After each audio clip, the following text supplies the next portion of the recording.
Zen masters story in Hindi. ईर्ष्या, क्रोध और अपमान। टोक्यो के निकट एक महान ज़ेन मास्टर रहते थे। वो अब वृद्ध हो चुके थे और अपने आश्रम में ज़ेन बुद्धिज्म की शिक्षा देते थे।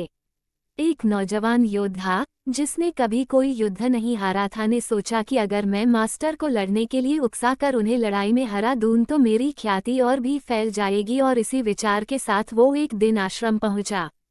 कहाँ है वो मास्टर? हिम्मत है तो सामने आए और मेरा सामना करे। योद्धा की क्रोध भरी आवाज पूरे आश्रम में गूंजने लगी।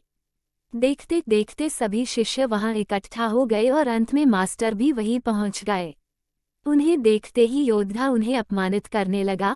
उसने जितना हो सके उतनी गालियां और अपशब्द ज़ेन मास्टर को कहे, पर मास्टर फिर भी चुप रहे और शांति से वहां खड़े रहे। बहुत देर तक अपमानित करने के बाद भी जब मास्टर कुछ नहीं बोले तो योद्धा कुछ घबराने लगा। उसने सोचा ही नहीं था कि इतना सब कुछ सुनने के बाद भी ज़ेन मास्टर उसे कुछ नहीं कहेंगे।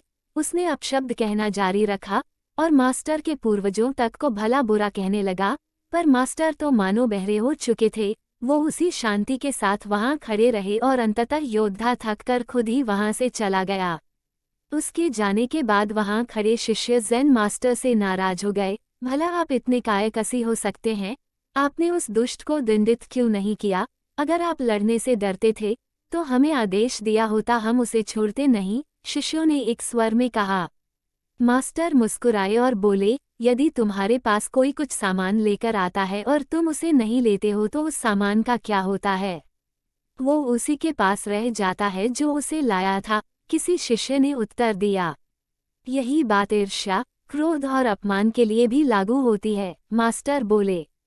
जब इन्हें स्वीकार नहीं किया जाता तो वे उसी के पास रह जाती हैं जो उन्हें लेकर आया था।